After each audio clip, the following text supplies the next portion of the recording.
Subscribe करें और देखें एक दिल दहला देने वाली हॉरर स्टोरी। बिना घबराए बेल आइकॉन प्रेस करना ना भूलें।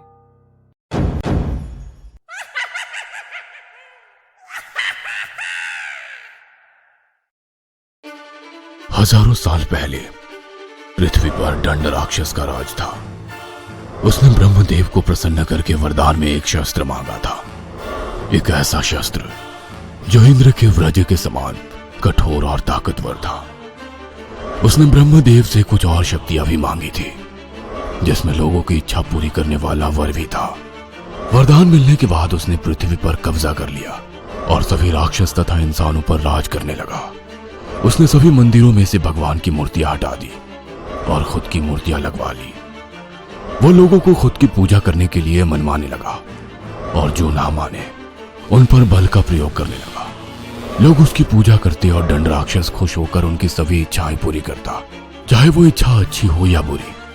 बुरी इच्छाएं मतलब ऐसी कि अगर दो भाइयों में से एक भाई इच्छा मांगे कि मेरा दूसरा भाई मर जाए और पूरी जायदाद मुझे मिले, या फिर कोई चोर इच्छा मांगे कि मैं किसी अमीर आदमी के घर डाका डालने में सफल हो जाऊं, तो उनकी इच्छा पूरी हो जाती। बुरी इच्छाएं पूरी करने की वजह से अच्छे लोगों पर अन्याय होने लगा। तब सभी दुखी लोगों ने ऋषि मुनियों से मदद मांगी और मुनियों ने इंद्र से। तब खुद इंद्र स्वर्ग से अपनी सेना लेकर पृथ्वी पर आए और उन्होंने दंड राक्षस से युद्ध किया। लेकिन दंड राक्षस को मिले हुए शस्त्र की वजह से वह अजय था। तब इंद्रदेव ने अपनी शक्ति से उसे मूर्ति में तब्दील करवा दिया और जब वो पत्थर की मूर्ति में बदल गया तब उन्होंने उससे वो शस्त्र छीन लिया और पृथ्वी दंड राक्षस के अन्याय से मुक्त हो गई। इस कहानी के लेखक हैं धीरज कुमार सालुंके। मेरा नाम रोहित और ये घटना मेरे साथ तब हुई थी जब मैं 12 साल का था। उस गर्मियों की छुट्टियों में मेरी आई के साथ हिल स्टेशन वाले फार्म हाउस पर गया था।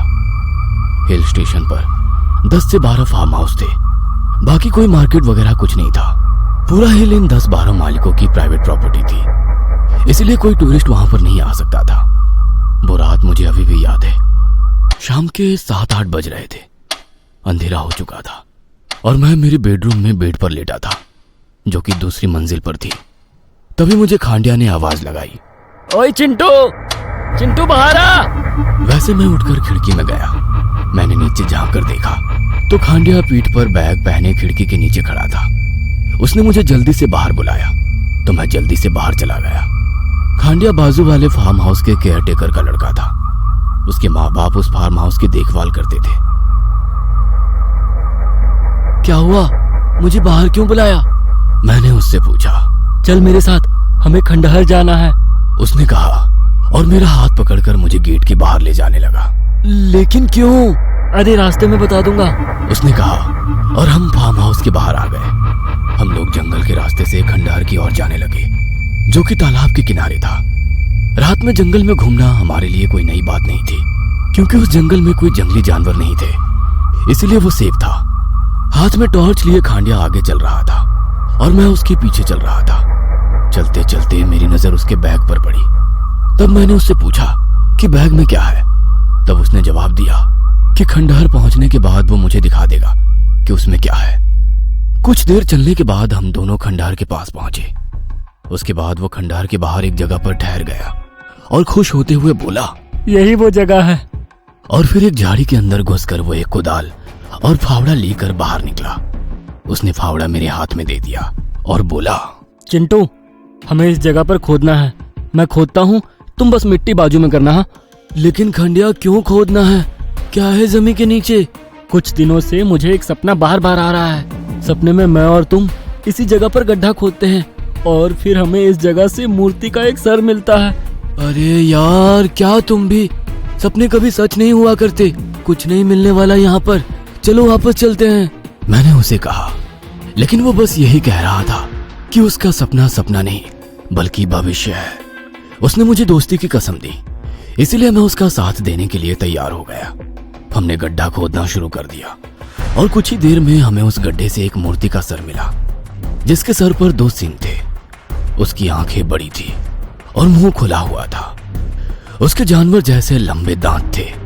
मुझे समझने में ज्यादा देर नहीं लगी कि वो सर एक राक्षस की मूर्ति का है उस सर को देखते हुए खंडिया बोला, देखा, मैंने कहा था ना, ये कोई सपना नहीं है बल्कि भविष्य है।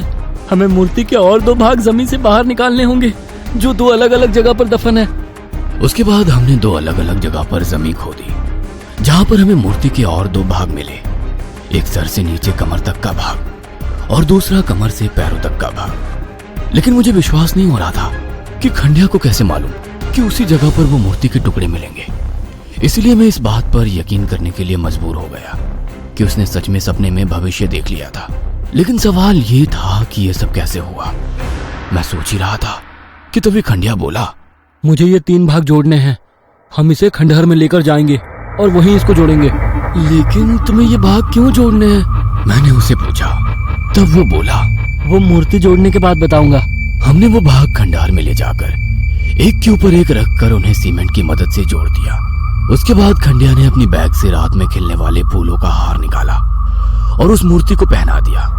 उसके बाद उसने राख निकाली और उस मूर्ति के माथे पर लगाई। खंडिया, ये तुम क्या कर रहे हो? अरे दिख नहीं रहा है, मैं इसकी पूजा कर रहा हूँ। लेकिन ये तो राक्षस है और पूजा तो सिर्फ भगवान की होती है। मेरी एक इच्छा भगवान पूरी नहीं कर रहे हैं, इसीलिए मैं इस खंड राक्षस की पूजा कर रहा हूँ, जो जरूर मेरी इच्छा पूरी करेगा। ऐसा कहते हुए उसने बैग में से एक छुरी निकाली और फिर उसमें से उसका पालतू खरगोश बाहर निकाला, जिसका नाम गुड्डू था।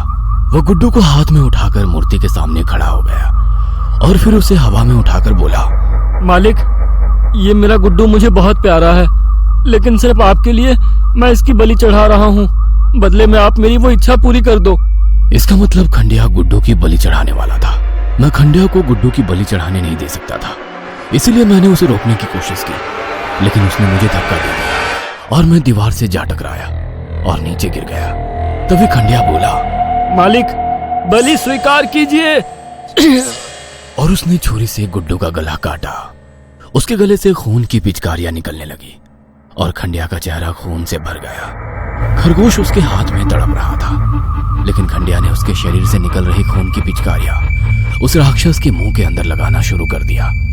उसके बाद उसने खरगोश के टुकड़े टुकड़े कर दिए और मूर्ति के चारों ओर बिखेर दिए। उसके बाद उसने उस मूर्ति को झुककर प्रणाम किया और मेरी तरफ आया। चिंटू, तुझे लगे तो नहीं? उसने मुझसे पूछा, लेकिन मैं उस पर बहुत ज्यादा गुस्सा था, क्योंकि उसने अपने एक अंधविश्वास में एक मासूम खरगोश की बलि दी थी। मैंने उसके सवाल का कोई भी जवाब नहीं दिया और मुंह फुलाकर मैं फार्म हाउस की तरफ चल पड़ा। खंडिया मुझे मनाने की कोशिश कर रहा था, लेकिन मैंने उसकी एक नहीं सुनी। जब मैं मेरे फार्म हाउस में पहुंचा तो खंडिया मेरे पीछे से मेरा हाथ पकड़ा और मुझ पर चिल्लाते हुए बोला, चिंटू, तू समझ क्यों नहीं रहा है? मैंने जो कुछ किया है मेरे और मेरे माँ की खुशी के लिए किया है। गुड्डू से मैं भी बहुत प्यार करता था, लेकिन मेरे पास और कोई चारा नहीं था। तभी उसकी आवाज सुनकर उसके पिताजी वहां पर आ गए। वो शराब के नशे में धुत थे। क्यों रे रईस की औलाद, किधर मरने चला गया था? हैं? तेरी माँ कब से तेरी फिक्र कर रही थी? वो नशे में झोलते हुए बोले, माँ फिक्र कर रही थी तो आपकी क्यों जान निकली जा रही थी? रोज की तरह हमारे पैसे से दारू पीकर सो जाते। बदतमीज, बाप को ज्ञान देता है। ऐसा बोलकर उसने खंडिया को चपेट लगाई। मार लो, जितना मारना है मार लो, कल से आप मुझे मार नहीं पाएंगे। खंडिया उनकी ओर देखकर गुस्से में बोला, क्यों? कल मर जाएगा क्या तू? हैं? चिंटू, तभी मुझे मेरी माँ ने आवाज लगाई और वो बगीचे में आ गई। कहाँ गया था इतनी देर से? मुझे कितनी चिंता हो रही थी तुम्हारी। आई ने मुझसे कहा, कैसी हो चिंटू की मम्मी? उसके पिताजी ने मेरी आई की तरफ देखते हुए बोला। उसकी नजरें मेरी आई की तरफ किस नजर से देखती थी वो हम सब जानते थे, लेकिन आई खंडिया और उसकी मम्मी की ओर देखकर उनके गलती को नजरअंदाज करती थी। ठीक हूँ, आई ने कहा और वो मेरा हाथ पकड़कर मुझे अंदर ले जाने लगी। अरे खाना खाया क्या चिंटू की मम्मी? वो पीछे से चिल्लाए। मैंने गुस्से से मुड़कर उनकी ओर देखा। चिंटू आगे देख, गंदे लोगों के मुंह नहीं लगते। आई ने कहा और वो मुझे अंदर ले गई। उस रात मैं बस खंडिया की बेरहमी के बारे में सोचता रहा। मैंने सपने में भी नहीं सोचा था कि खंडिया इतना बेरहम हो सकता है। गुड्डू हमारा सबसे प्यारा खरगोश था, मैं उसे बहुत प्यार करता था। उस रात मैं जैसे तैसे सो गया। सुबह किसी औरत के रोने की आवाज सुनकर मैं नींद से उठ गया। वो औरत बहुत ही दर्द में रो रही थी। उसका रोना सुनकर मैं डर गया। जब मैं होश में आया तो मुझे पता चला कि वो आवाज खंडिया की मम्मी की है और मैं भागकर खंडिया के फार्म हाउस की ओर गया। फार्म हाउस के बाहर पुलिस वैन खड़ी थी। मैं गेट से अंदर चला गया। आगे लोगों की भीड़ थी, लेकिन दाईं ओर मुझे कुछ लोगों की आवाज सुनाई दी। मैंने उस ओर देखा तो वहां 2 पुलिस वाले शेरू की लाश के पास बैठे हुए पंचनामा कर रहे थे। शेरू खंडिया के पिता का पालतू कुत्ता था। उसका सर पत्थर से कुचला गया था। वो देखकर मैं बहुत ज्यादा घबरा गया। मैं सोचने लगा कि शेरू को इस तरह से कौन मार सकता है। खंडिया की मम्मी अभी भी जोर जोर से रो रही थी। मैंने भीड़ की ओर देखा तो उसमें मेरी आई खड़ी हुई मुझे दिखाई दी। मैं आई के पास जाकर खड़ा हो गया और आगे का नजारा देख मेरे रोंगटे खड़े हो गए। आगे खंडिया के पिताजी की लाश पड़ी थी। उनका गले का मांस गायब था और चेहरे पर खरोंचे थी। जेब मुंह से बाहर निकली हुई थी। खंडिया की मम्मी लाश के सामने बैठी रो रही थी। खंडिया लाश से दूर बस अपने पिताजी की लाश को घूर रहा था, लेकिन उसके चेहरे पर अपने बाप को खोने का कोई गम दिखाई नहीं दे रहा था। क्या है खंडिया के पिता के मौत का राज? खंडिया ने आखिर कौन सी इच्छा उस राक्षस से मांगी थी? और क्या खंड राक्षस की कथा सच है? इन सभी सवालों के जवाब जानने के लिए अगला भाग जरूर देखें।